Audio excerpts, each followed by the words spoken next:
Hello everyone, কেমন আছেন সবাই?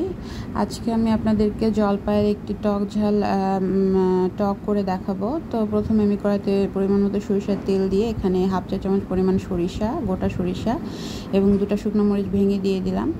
এবং এর মধ্যে আমি জলপাই সিদ্ধ করে রেখেছিলাম, এখানে 1 বাটির মতো হবে, ছোট 1 বাটি।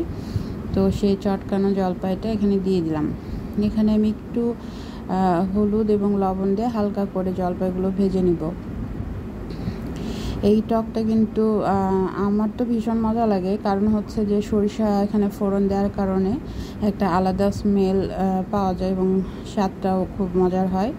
তো আমি হলুদ এবং লবণ পরিমাণ মতো দিয়ে এই জলপাইগুলো ভালোভাবে একটু ভেজে নিব।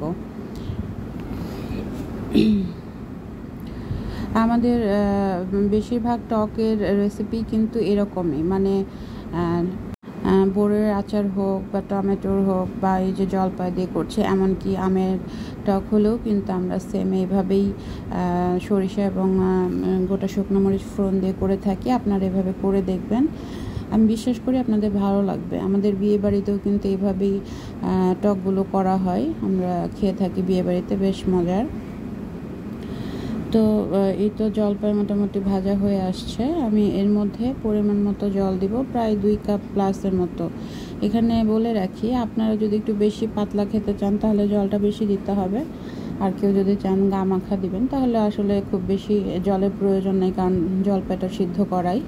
তো আমি এখানে 2 কাপের একটু বেশি হবে, আমি এখানে জল দিয়ে দিচ্ছি।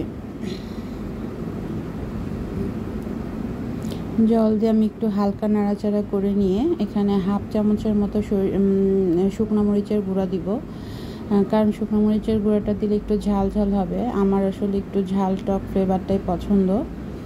তো আপনারা কেউ চাইলে স্কিপ করতে পারেন, তবে আমি টকের মধ্যে একটু ঝালের গুঁড়া দিই, ঝালের একটা ফ্লেভার থাকার জন্য।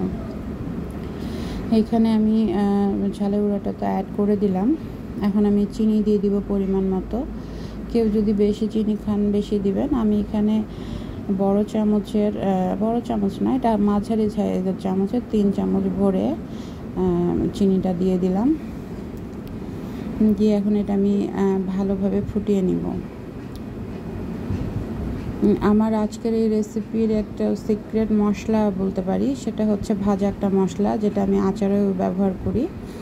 সেটা হচ্ছে সরিষা একটু তেলে নিয়ে, তারপর 5 ফোড়ন, জিরা এবং কালো জিরা, আমি সবগুলোই তেলে নিয়ে তারপর ওটা গুঁড়ো করে নিই। সেটা আমি সবসময় ফ্রিজে রেখে দিই, আচার করতে গেলেও এটা ইউজ করি, এবং টকও যদি করি, টক নামানোর আগে এখানে আমি এখন সেই মশলাটাই হাফ চা চামচের, কারণ এই মশলাটার ফ্লেভার অনেক সুন্দর, খুব বেশি প্রয়োজন হয় না। এখানে আমি এই গুঁড়া মশলাটাই হাফ চা চামচ পরিমাণ আজকে দিয়ে দিচ্ছি।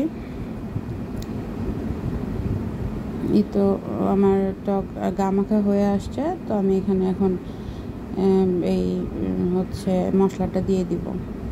এখানে আমি হাফ চামচের মতো নিয়েছি, এটাতে অনেক সুন্দর ফ্লেভার আসবে, খুব বেশি মশলার দরকার নাই। আর কেউ যদি বেশি পরিমাণ টক করে থাকেন বা করতে চান, তাহলে কিন্তু সেখানে 1 চামচ বা 1.5 চামচ আপনারা ব্যবহার করতে পারেন। আপনারা কিন্তু চাইলেই এই মশলাটা আপনারা বাসায় করে রাখতে পারেন। আচারের ক্ষেত্রেও কিন্তু আমি সেমভাবে মশলাটা ইউজ করি। এই মশলাতে আচারের ফ্লেভারটা অনেক সুন্দর আসে এবং খুব টেস্টি হয়। তো হয়ে গেল আমার আজকের জলপাইয়ের ঝাল মিষ্টি টক। আপনাদের আশা রাখি ভালো লাগবে। যদি কেউ ট্রাই করে দেখেন কেমন লাগে জানাবেন। ধন্যবাদ সবাইকে, ভালো থাকবেন।